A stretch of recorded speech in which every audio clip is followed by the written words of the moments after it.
Marcos 4, versículo 26 até Marcos 5, capítulo 43. Essa vai ser a nossa meditação de hoje e vamos por porções aqui desses textos, pegando cada parte, entendendo, ouvindo Deus, que Ele fale ao seu coração. Nós vamos começar aqui porque Jesus conta duas parábolas a respeito do reino de Deus, né? E a primeira parábola é a parábola da semente, Marcos 4, 26 até o 29, que diz assim: Ele prosseguiu dizendo: O reino de Deus é semelhante a um homem que lança sementes sobre a terra. Noite e dia, quer ele durma, quer se levante, a semente germina e cresce, embora ele não saiba como. A terra por si produz o grão, primeiro o talo, depois a espiga, e então um grão cheio na espiga. Logo que o grão fica maduro, o homem lhe passa a foice, porque chegou a colheita. Jesus mostra aqui sobre o reino de Deus. Assim, que podemos comparar ao reino de Deus? Ele conta uma parábola, compara o reino de Deus com algo que era muito comum para os seus ouvintes, né? Que era algo relacionado à agricultura, ao plantio, à colheita. Era uma linguagem muito acessível e muito clara, onde Jesus estava trazendo os seus ensinamentos. E aqui Jesus fala: o reino de Deus é semelhante a uma semente que foi colocada na terra. E ali o agricultor, quer esteja acordado, quer esteja dormindo, consciente ou inconsciente, aquela semente vai brotar. Aquela semente vai cumprir o propósito para o qual ela foi criada. Ela vai gerar frutos, ela vai crescer, independente do agricultor ou não. O agricultor não tem esse poder de fazer a semente crescer. E Jesus mostra aqui que nós damos o testemunho, nós pregamos, nós lançamos a semente, nós falamos do Evangelho, nós deixamos que Cristo seja visto através da nossa vida, mas nós não temos o poder em nós mesmos de fazer essa semente brotar.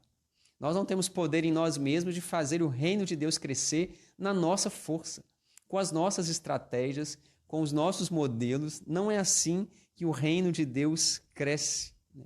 E Deus mostra que o reino de Deus é algo misterioso, né?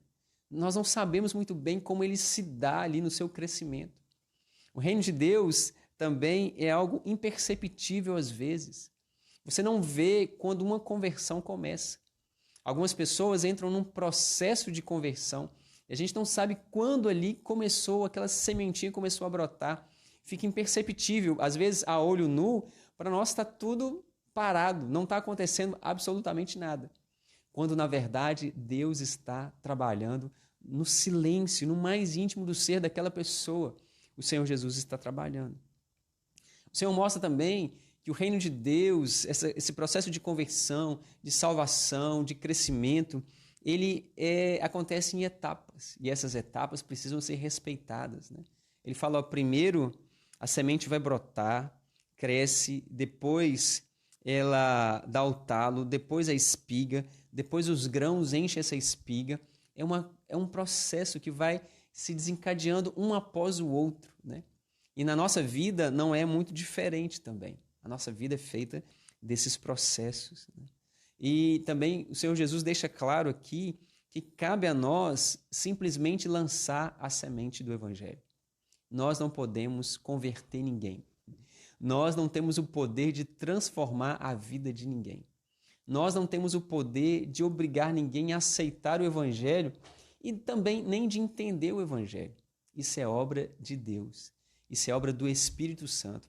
E isso gera em nós, na verdade, um sossego na nossa alma. Pense comigo, você não tem obrigação de converter ninguém. Eu não tenho essa obrigação. A nossa obrigação é lançar a semente. A nossa obrigação é falar do Evangelho. A nossa obrigação é falar sobre Jesus, né? Nós cremos que a obra é Ele que faz. Paulo diz lá, ó, um lançou a semente, o outro regou, o Apolo regou, mas quem dá o crescimento é Deus, não somos nós. Não queira converter as pessoas à força e não tenha medo de pregar o Evangelho, porque você pensa que essa pessoa ela não vai se converter, ela não vai entender, Isso é obra do Espírito Santo, não é obra nossa. Aí Jesus continua contando outra parábola, mais uma vez sobre o reino de Deus, e ele diz agora do versículo 30 ao 34 do capítulo 4. Novamente ele disse: como que compararemos o reino de Deus?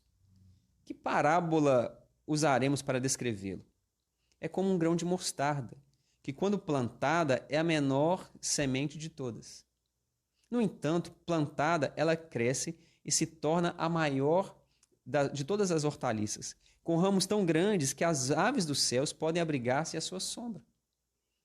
E com muitas parábolas semelhantes, Jesus lhe anunciava a palavra tanto quanto podiam receber. Não diziam nada sem usar parábolas.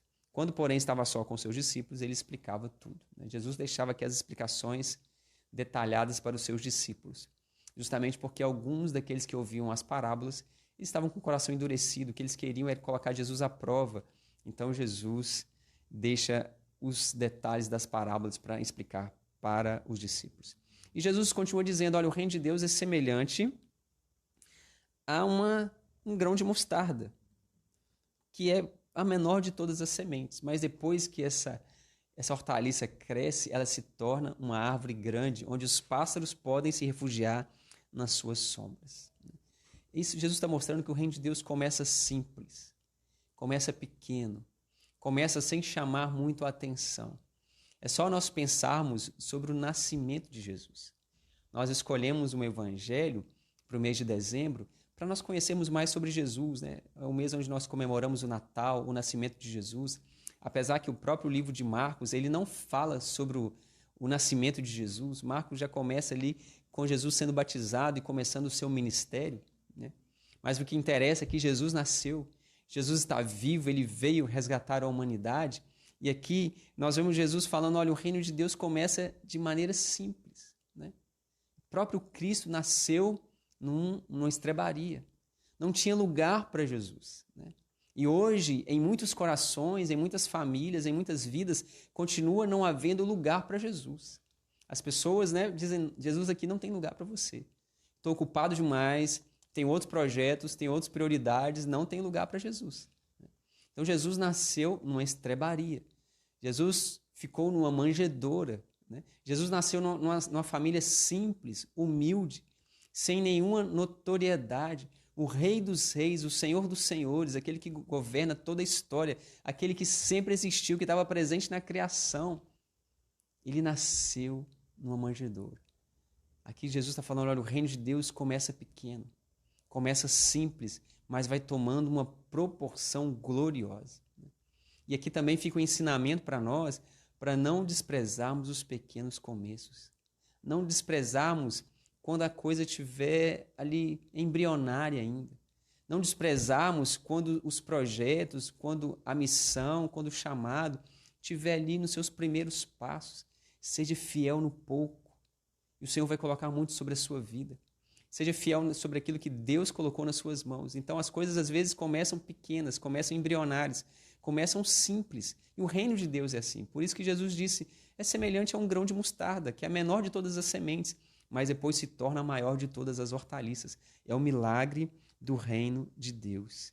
E onde nós precisamos entender que devemos ser fiéis nas pequenas coisas. E o Senhor vai conduzindo o seu reino. Depois nós entramos num texto de Marcos que fala sobre a tempestade. Um texto muito conhecido. Eu vou ler o texto todo aqui, Marcos 4, 35 até o 41, que diz assim: naquele dia, ao anoitecer, disse ele, Jesus, aos seus discípulos: vamos atravessar para o outro lado. Pense que comigo, anoitecer, entrar no mar, na verdade no lago, né, muito grande, muito extenso, chamado também de Mar da Galileia. Então, anoiteceu, mas não é hora da gente atravessar o lago a essa hora da noite. Jesus não tem hora, ele tinha um propósito para cumprir. Jesus tinha um objetivo para fazer do outro lado, e nós vamos ver nos próximos versículos. Deixando a multidão, eles o levaram no barco, assim como estava. Outros barcos também o acompanhavam. Levantou-se grande vendaval, e as ondas se lançaram sobre o barco, de forma que este foi se enchendo de água. E Jesus estava na polpa, dormindo com a cabeça sobre um travesseiro. os discípulos acordaram e clamaram: Mestre, não te importa que morramos?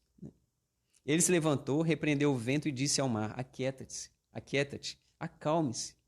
O vento se aquietou e fez completa bonança. Então perguntou aos seus discípulos: por que vocês estão com tanto medo? Será que Jesus não está perguntando para nós nessa manhã? Será que Jesus não está falando com você nessa manhã? Por que você está com tanto medo? Ainda não tem fé? Eles estavam apavorados e perguntavam uns aos outros: quem é este que até o vento e o mar lhe obedecem? Tempestade na Bíblia é sinônimo de problemas. Problemas inesperados, porque tempestades acontecem de uma hora para outra. Tempestade na Bíblia é sinônimo de problemas que estão além do nosso controle. Ninguém tem controle numa tempestade. Foge completamente do nosso domínio, do nosso campo de ação. Nós nos encontramos impotentes diante de uma tempestade. E era isso que os discípulos estavam vivendo aqui. Acostumados com a pescaria, acostumados com aquele lugar, com as tempestades que aconteciam ali, essa era uma tempestade diferente, porque eles pensaram: nós vamos morrer. E eles estavam numa tempestade, é interessante a gente notar isso, porque eles estavam obedecendo uma ordem de Jesus. Eles não estavam em pecado. Eles não estavam longe da vontade de Deus. Eles estavam obedecendo quando Jesus disse: vamos entrar no barco e vamos para o outro lado, mesmo de noite. E eles obedeceram a Jesus. Crentes fiéis, obedientes ao Senhor, cheios do Espírito Santo, que fazem a vontade de Deus, também se encontram em tempestades, porque as tempestades fazem parte da nossa vida. Agora, o diferencial é que Jesus estava no barco. Jesus estava presente. Mas não era só a tempestade que trouxe inquietação para o coração dos discípulos. Era o fato de Jesus não fazer nada. Jesus estava dormindo, como se nada tivesse acontecendo. Então, o silêncio de Jesus também trouxe um certo desconforto para os discípulos, né? E às vezes isso acontece com a gente também. Você está passando por uma situação dificílima, por um quadro de muita dificuldade, de muita tensão, né, de muito problema. E às vezes você pergunta: Deus está em silêncio? Deus não está falando nada? Deus não está intervindo nisso aqui? O que está acontecendo? E aí Jesus se levanta e dá ordem ao vento e ao mar, como alguém que manda um cachorrinho, né, ali doméstico, fala assim: senta, quieto, rola, para, deita. Jesus dá ordem para o vento, para a tempestade, para o mar, como ele está falando com o cachorrinho da nossa casa. E ali tudo volta ao normal, o caos é dissipado, tudo volta à sua normalidade. E é interessante a gente perceber que o fato de Jesus estar em silêncio não quer dizer que ele não esteja no controle. Ele está no controle, mesmo quando ele está em silêncio. Você pode confiar no Senhor, mesmo que ele esteja em silêncio. Mesmo que você não esteja ouvindo a voz de Deus, mesmo que esteja tudo aparentemente estagnado, se Jesus está no barco, se você está com ele, fique tranquilo que ele está no controle de tudo. Então Jesus dá essa experiência maravilhosa para os seus discípulos. Eles ficam aterrorizados. Eles ficam mais aterrorizados com depois da tempestade do que durante, porque eles dizem: quem é esse que está com a gente, que até o mar, as ondas, o vento obedecem a ele? Que poder é esse sobre a natureza, né? Só pode ser Deus. Jesus estava se revelando como Deus aos seus próprios discípulos, dando a eles essa experiência gloriosa, né? E aí vamos continuando aqui no nosso texto. Agora nós vamos entrar no capítulo 5 de Marcos. Vamos percorrer todo o capítulo 5, porque a partir de segunda-feira eu quero tratar de um capítulo por cada encontro nosso aqui. Amém? E agora é a cura de um endemoniado, né?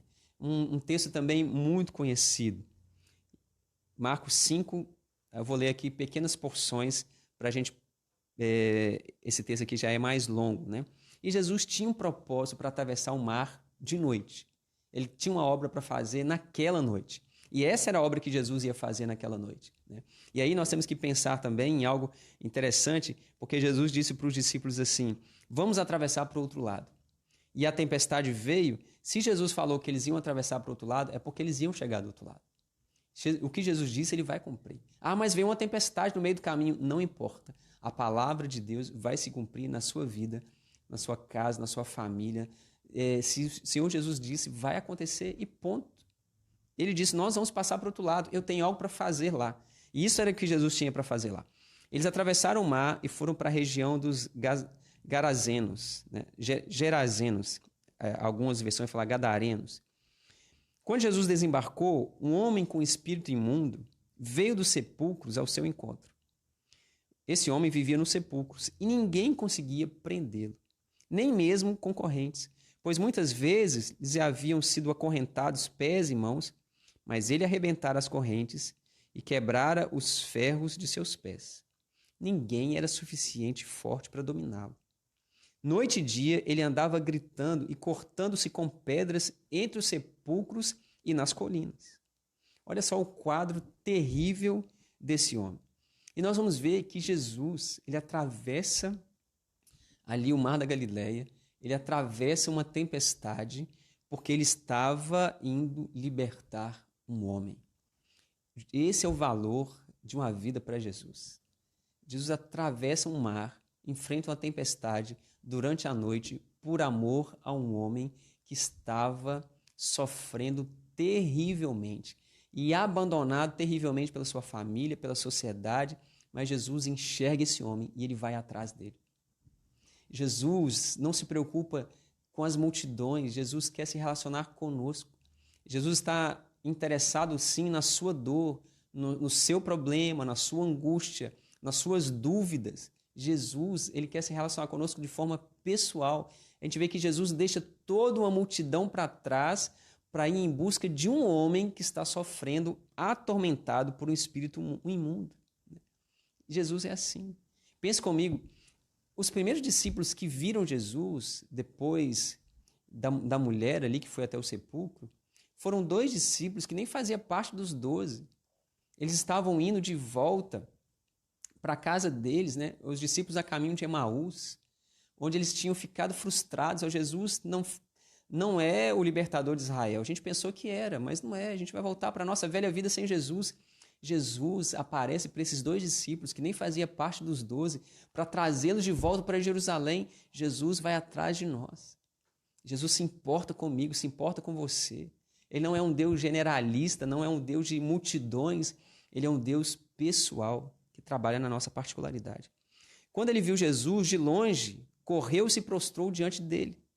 E gritou em alta voz, que queres comigo, Jesus, filho do Altíssimo? Rogo-te, por Deus, que não me atormentes. O diabo reconheceu Jesus, né? O diabo fez aqui, os demônios fizeram aqui coisas que muitos cristãos de anos não fazem, tá? Eles reconheceram Jesus, é o Filho de Deus, tem um juízo sobre nós, mas ainda não está na hora, Jesus, do Senhor nos atormentar, de o Senhor nos julgar definitivamente, né? Não nos atormente, pois Jesus lhe tinha dito, saia desse homem, espírito imundo. E então Jesus perguntou, qual é o seu nome? Meu nome é Legião, respondeu ele, porque somos muitos, né? Gente, Legião é um grupo formado por 6.000 soldados romanos. 6.000 soldados romanos. Então, certamente nesse homem aqui tinham 6.000 demônios. Que tormento esse homem vivia. E uma legião de soldados romanos era conhecida pela sua crueldade.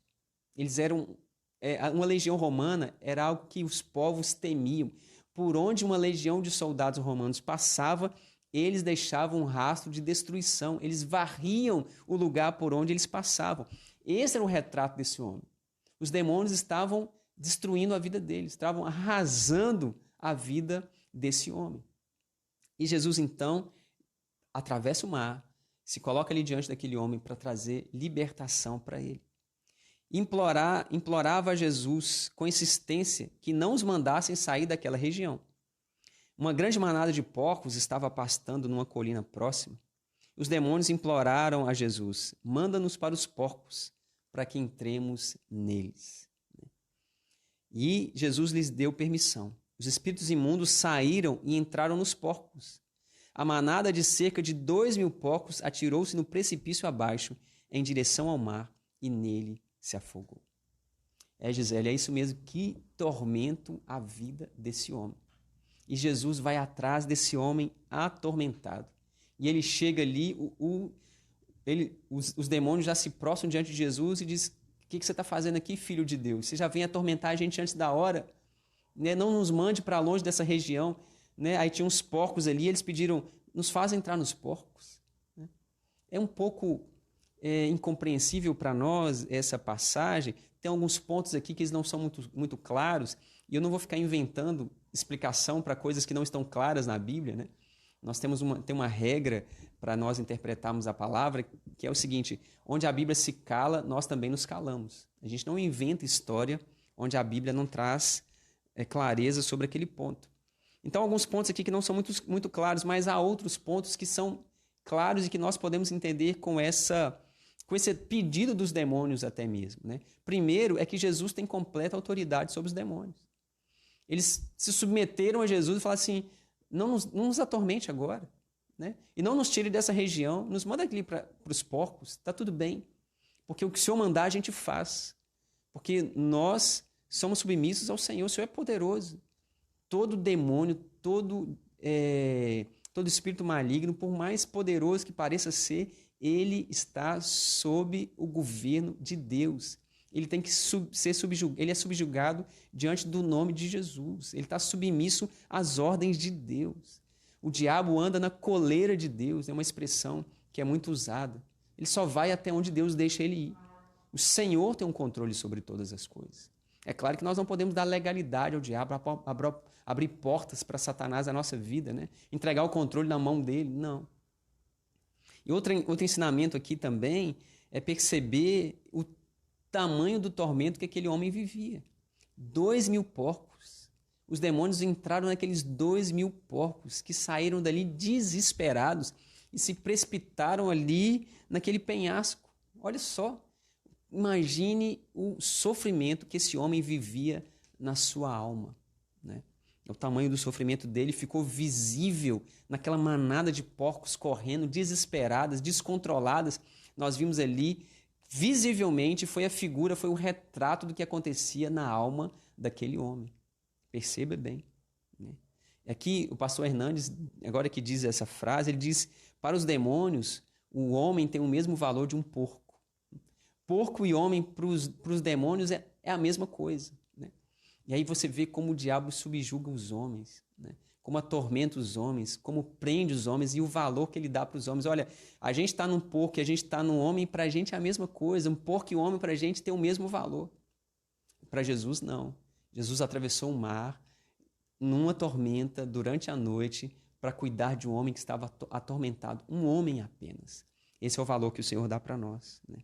E Jesus aproveita aquela situação também para confrontar os moradores daquele lugar, porque eles tiveram que fazer uma escolha. Olha só, os que cuidavam dos porcos fugiram e contaram esses fatos nas cidades e nos campos. E o povo foi ver o que havia acontecido. Quando se aproximaram de Jesus, viram ali o homem que fora possesso da legião de demônios assentado, vestido em perfeito juízo, e ficaram com medo. Os que tinham visto contaram ao povo o que acontecera ao endemoniado e falaram também sobre os porcos. Então o povo começou a suplicar a Jesus que saísse do território deles. Esse evento todo colocou aqueles homens diante de uma escolha, né? Eles estavam diante da maior demonstração de poder que eles já tinham visto em toda a vida deles. Esse povo era gentio. O fato deles cuidarem de porcos mostra que eles não eram judeus. E esse homem que estava aqui no sepulcro, se cortando e atormentado, não era um judeu. Jesus está mostrando que ele veio para todos. E ali eles estavam diante da maior demonstração de poder que eles já tinham visto na vida. Mas eles não se preocupam com o homem, eles se preocupam com os porcos que se perderam. Aquele homem violento, atormentado, agora estava em perfeito juízo, estava em paz. Mas parece que o prejuízo financeiro que eles tiveram foi mais chamou a atenção deles do que a libertação daquele homem.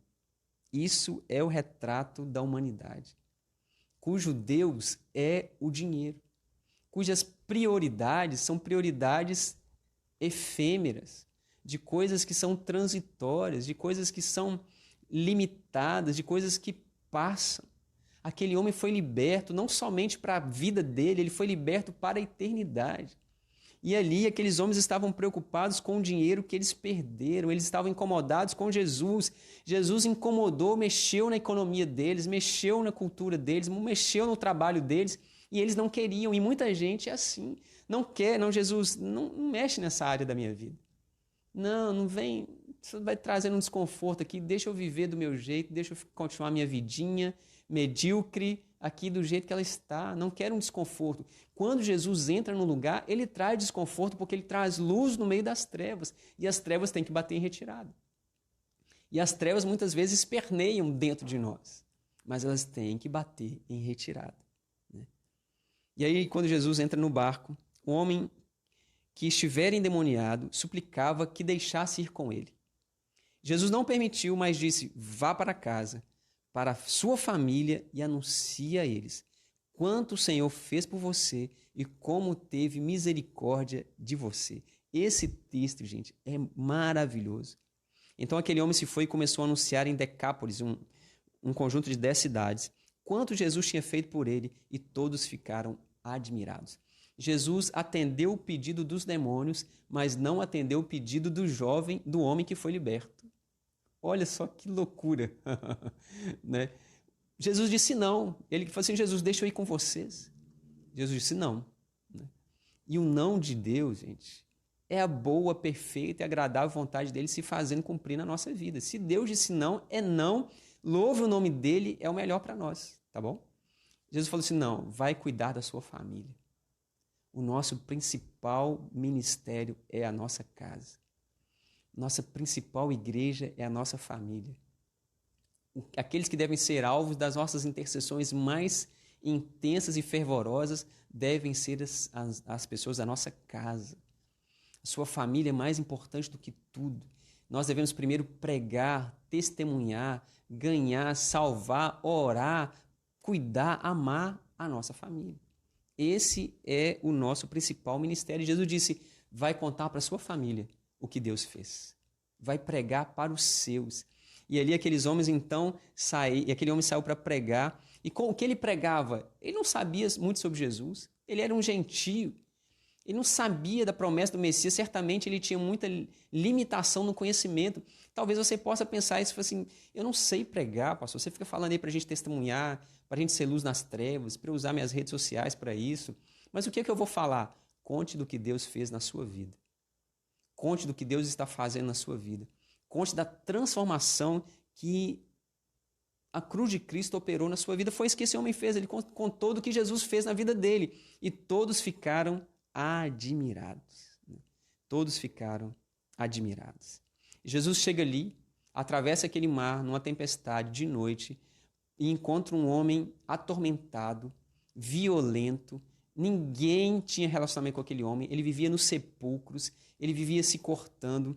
E Jesus deixa ali um homem em sã consciência, em perfeito juízo, em paz, vestido e evangelizando outros. Esse é o poder transformador de Jesus. Não tem ninguém que não possa ser transformado pelo poder da cruz de Cristo. Por mais enlouquecido, por uma vida mais perversa, por mais perturbado que seja alguém, Jesus tem um poder de transformar essa pessoa e dar a essa pessoa um juízo perfeito, dar a essa pessoa paz e fazer dessa pessoa luz no meio das trevas. Então, creia no poder transformador de Jesus. Combinado? Vamos caminhar aqui mais rápido para a gente encerrar. Agora, o poder de Jesus sobre a doença e sobre a morte, versículo 21 até o versículo 24. Estão acompanhando, né? Vamos prosseguindo aqui. Então, vamos lá. Tendo Jesus voltado de barco para outra margem, uma grande multidão se reuniu ao seu redor, enquanto ele estava à beira-mar. Então chegou ali um dos dirigentes da sinagoga, chamado Jairo. Vendo Jesus, prostrou-se aos seus pés e lhe implorou insistentemente: minha filha está morrendo. Vem, por favor, e impõe as mãos sobre ela, para que ela seja curada e viva. Jesus foi com ele. Uma grande multidão o seguia e o acompanhava. E o comprimia, na verdade. Jairo era um líder religioso, dirigente da sinagoga. Ele se humilha diante de Jesus, ele abre mão ali do seu posto religioso, ele abre mão ali da sua autoridade, né, religiosa, do seu nome, da sua posição, e ele procura Jesus para uma necessidade, né? E é assim que a gente deve ser, gente. As necessidades tiram o nosso orgulho. As necessidades nos tiram a nossa soberba, muitas vezes. E esse homem fala assim, a minha filha está muito doente. E eu creio que o Senhor pode curá-la. E Jesus então fala assim, vamos lá. Estava ali certa mulher, havia 12 anos, vinha sofrendo de uma hemorragia. Ela padecera muito sobre o cuidado de vários médicos e gastara tudo o que tinha, mas em vez de melhorar, só piorava. Quando ouviu falar de Jesus, chegou-se por trás dele no meio da multidão e tocou em seu manto, porque pensava, se eu somente tocar em seu manto, eu ficarei curada. No meio do caminho, apareceu uma mulher, né? Jesus não estava ali por causa daquela mulher, mas aquela mulher ouviu falar de Jesus. Ela só ouviu falar. E a fé dessa mulher foi muito legal, porque ela disse o seguinte, se eu somente tocar nele, eu vou ser curada. Essa mulher já tinha feito de tudo para ficar bem. Ela já tinha gastado tudo que ela tinha, gasto tudo que ela tinha com os médicos, mas ela só piorava. Há situações, gente, que somente Deus pode resolver. Por mais insistente que sejamos, por mais recursos que tenhamos, por mais força de vontade que a gente tenha, tem coisa que só Deus pode fazer. E aqui ela só piorava ao invés de melhorar. E ela ouviu de Jesus e isso tirou ela da situação que ela estava. Ela não podia estar no meio da multidão, ela era considerada impura. Ela não podia tocar em ninguém, porque se ela tocasse, aquela pessoa ficava impura. Ela estava enfraquecida, porque a hemorragia deixa a pessoa fraca, sem força, sem ânimo. Mas ela rompe com todas essas barreiras de fraqueza, de julgamento das pessoas, de exposição. E ela vai até Jesus, ela toca nas vestes de Jesus e ela é curada. Olha só, imediatamente cessou sua hemorragia e ela sentiu no seu corpo que ela estava livre do seu sofrimento. No mesmo instante, Jesus percebeu que dele havia saído poder. Virou-se para a multidão e perguntou, quem tocou no meu manto? Responderam os discípulos, vês a multidão aglomerada ao teu redor e ainda perguntas, quem te tocou? Os discípulos dizem, Jesus, você está de brincadeira. Está todo mundo te comprimindo, está todo mundo encostando no Senhor aqui. Como assim alguém te tocou? Mas Jesus continuou olhando ao seu redor para ver quem tinha feito aquilo. Então a mulher, sabendo o que lhe tinha acontecido, aproximou-se, prostrou aos seus pés, tremendo de medo, contou toda a verdade. Então ele lhe disse, filha, a sua fé te curou. Vá em paz e fique livre do seu sofrimento. Aquela mulher, ela foi até Jesus para ser curada de uma enfermidade que estava deixando o seu corpo fraco. E ela sai dali curada e ela sai dali salva. Porque ela confessou. A confissão, gente, a confissão nos leva à salvação em Jesus. E ali, ela então é curada, porque Jesus disse, olha, teve alguém aqui que não esbarrou em mim. Teve gente aqui que está esbarrando aqui de forma acidental, mas alguém tocou em mim de forma cheia de fé, intencionalmente. Nós precisamos buscar o Senhor intencionalmente. Como essa mulher buscou Jesus e ela foi curada e ela foi liberta do seu mal. Muitos estavam esbarrando em Jesus, encostando em Jesus, mas essa mulher recebeu a cura que ela precisava porque ela busca Jesus de forma intencional, crendo, assim, se eu tocar nas suas vestes, eu vou ser curada. Então Jesus ainda estava falando, chegaram algumas pessoas da casa de Jairo, o dirigente da sinagoga. Sua filha morreu, disseram eles, não precisa mais incomodar o mestre. No meio do caminho, chega alguém da casa de Jairo e fala assim, Jairo, esquece. Não precisa mais de Jesus ir lá, não tem mais jeito, não tem mais solução, a sua filha morreu. Né? Vocês demoraram, Jesus demorou, alguém interrompeu Jesus no meio do caminho e não tem mais jeito, seu filho está morto. Né? Perceba como muitas vezes, mesmo quando nós estamos caminhando com Jesus, mesmo quando nós temos a nossa fé firme em Jesus, nós cremos no que Ele pode fazer na nossa vida, há aquelas pessoas que vão nos desencorajar. Há pessoas que vão dizer assim, esquece, meu filho, isso não é para você, não fica orando por isso mais não, Deus não quer isso para a sua vida.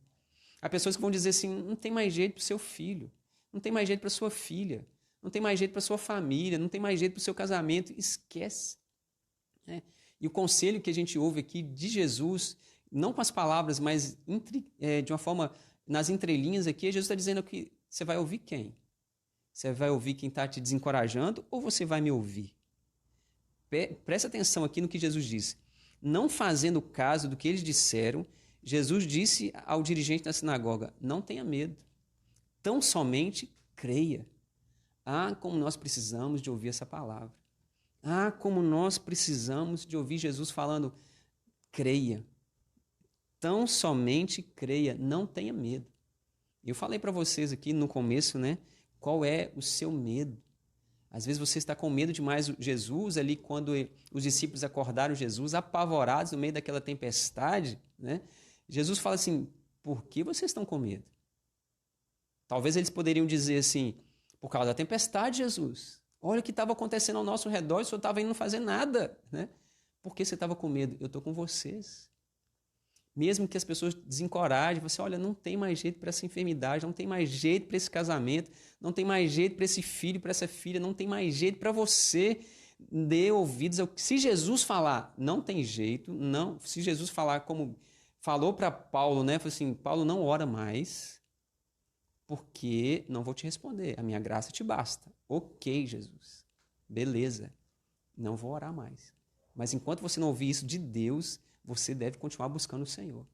E as pessoas tentaram desencorajar Jairo, e Jesus, é interessante que fala assim, olha, não fazendo caso do que eles disseram, Jesus não faz caso disso, não. Ele disse, não tenha medo. Nessa manhã, quem sabe o Senhor Jesus está falando com você, não tenha medo. Fique tranquilo. E não deixou ninguém segui-lo, senão Pedro, Tiago e João, irmão de Tiago. Quando chegaram à casa do dirigente da sinagoga, Jesus viu um alvoroço acontecendo ali, com gente chorando e lamentando em alta voz. Então entrou e lhe disse, por que todo esse alvoroço e lamento? Está vendo como Jesus confronta aquilo que para nós é normal, do tipo, por que você está com medo? Eu estou com medo por causa da tempestade. Né? Não, que pouca fé é essa? Né? E fala com o Jairo, o que você está ouvindo esse povo aí? Crê somente. Né? Jesus chega na casa onde a menina estava morta, o povo estava desesperado, chorando, e fala assim, por que esse alvoroço todo, esse lamento? Assim, porque a menina está morta, Jesus. Né? Jesus vem confrontar a gente, tá vendo? Às vezes Jesus fala assim, ó, você está preocupado com isso? É o meu problema lá em casa. Né? Por que você está chorando por causa disso? É o problema lá no meu serviço. Por que você está desesperado desse jeito? Ah, porque meu casamento... Calma, crê somente. E aí Jesus falou assim, a criança não está morta, ela está dormindo. E aí todos começaram a rir de Jesus. Vê como a multidão não é confiável, gente. Não confie na multidão. Não confie na massa. Porque olha só, ao mesmo tempo que essa multidão aqui estava chorando, lamentando e desesperada, agora eles estavam dando gargalhada de Jesus. Ah, não seja levado pelas emoções da multidão, tá? Vamos acabar, tá? Nós já estamos acabando. Mas todos começaram a rir de Jesus, ele, porém, ordenou que todos saíssem. Tomou consigo o pai e a mãe da criança e os discípulos que estavam com ele, e entrou onde encontrava a criança. Eu fico maravilhado, eu tenho que dizer isso, eu fico maravilhado com a simplicidade de Jesus. A maneira, Jesus não fazia alvoroço, Jesus, sabe, olha só, presta atenção, imagine a cena comigo. Entra aqui dentro da casa do Jairo, entra dentro desse quarto onde a menina estava, junto comigo, e pense, olha só. Tomou pela mão e lhe disse, Talita cumi, que significa, menina, eu lhe ordeno, levante-se. Não é uma palavra mágica, não é uma palavra espiritual. Jesus falou na língua que aquela menina entendia. Porque ele disse, olha, vocês têm uma visão diferente da morte. Morte, para mim, e vida é a mesma coisa. Eu tenho controle sobre a tempestade. Eu tenho controle sobre a enfermidade das pessoas. Eu tenho controle sobre a vida e sobre a morte. Jesus simplesmente pegou na mão daquela menina e falou na língua que ela entendia. A menina estava morta. E Jesus fala na língua que ela entendia. Menina, eu ordeno, levante. Imediatamente, a menina, que tinha 12 anos de idade, levantou-se e começou a andar. Isso os deixou atônitos. E ele deu ordem expressa para que não dissesse nada a ninguém e mandou que desse alguma coisa para ela comer. O pessoal ficou desesperado, falou assim, gente, calma. E não sai contando para todo mundo não, porque, como a gente falou, Jesus não queria ser conhecido como um milagreiro. Jesus quer ser conhecido como Salvador, como aquele que perdoa o nosso pecado. Não é aquele que simplesmente resolve os nossos problemas dessa vida, mas é aquele que resolve o problema da eternidade. É assim que Jesus quer ser conhecido. E Jesus falou assim, calma gente, vocês estão tão alvoroçados aí agora? Pegue comida e dê a que ela precisa de comida. Louvado seja o nome do Senhor. Preste atenção. Vou fazer um resumo rápido de tudo que a gente viu hoje, né? O reino de Deus é semelhante a uma semente. Você jogou na terra, você não tem o poder de fazê-la germinar. Isso é pelo poder de Deus. O reino de Deus é semelhante a um grão de mostarda, que é a menor das sementes e a maior das hortaliças. Ele começa pequeno, humilde, simples, mas ele se torna grande e nós nos abrigamos debaixo da sombra desse reino de Deus.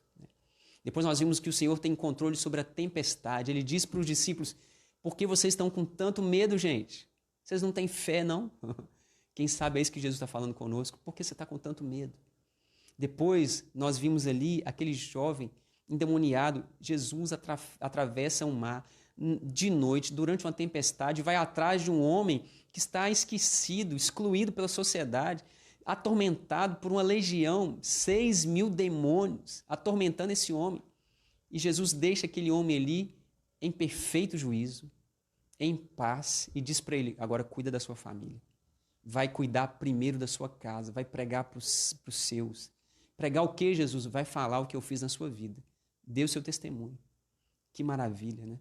E aí depois Jesus então entrou no barco, foi para o outro lado, encontrou uma multidão lá esperando por ele, e aí o mestre da sinagoga, Jairo, se humilha, ele se despe da sua religiosidade, da sua posição, do seu cargo. Ele fala, Jesus, vai na minha casa, minha filha está morrendo, e eu sei que o Senhor pode curá-la. E Jesus falou assim, vou lá, vamos nessa. E no meio do caminho encontra uma mulher ali, há 12 anos sofrendo, com a hemorragia que deixava ela fraca, que deixava ela excluída do templo, do culto, da sociedade, porque ela era considerada impura. E perceba aqui comigo, como eu disse, do leproso, mais uma vez. Aquela mulher, em quem ela tocasse, essa pessoa ficava impura durante algum tempo e tinha toda uma cerimônia para ser purificada. Ela toca em Jesus, Jesus não fica impuro, ela é que fica curada. E eu vou dizer isso mais uma vez, não seja enfermado pela enfermidade das pessoas. Não fique doente por causa da doença das pessoas. Você tem que ser um agente de transformação, você tem que ser um agente de cura na vida das pessoas. Não seja contaminado pela impureza, pela perversidade, pela imoralidade das pessoas. Seja um agente de transformação. Seja aquele que vai purificar onde você está. Seja aquele que vai trazer fé no coração dos incrédulos. Seja aqueles que são emocionalmente doentes, adoecidos. Seja aquele que vai trazer cura. Não absorva a doença das pessoas para a sua vida. Seja um agente de cura. E Jesus, aquela mulher curada, e aí ele viu que saiu virtude, a multidão tocava, mas alguém tocou de forma intencional e cheia de fé. E é assim que a gente tem que ser. Aí chega a notícia, Jairo, não incomode mais Jesus, porque sua filha está morta, não tem mais jeito. E Jesus fala assim, quem falou que não tem jeito? Quem fala que não tem jeito aqui sou eu. Olha que negócio maravilhoso. E aí Jesus fala assim, olha, não dê ouvidos. Jesus fala assim, Jesus não deu uma mínima porque aquele povo estava falando. Ele falou assim, crê somente. Você vai crer em quem? No povo que está falando aí, mas Jesus, eles falaram que ela está morta. Jesus falou assim, crê somente. Jesus chega lá e fala assim, por que esse alvoroço todo? A menina não está morta não, ela está dormindo. E aí aquele povo que estava chorando começa a dar gargalhada. Não confie na multidão, gente. Não confie. Jesus chega lá, assim, menina, levanta. Ela levanta, assim, agora é dela de comer.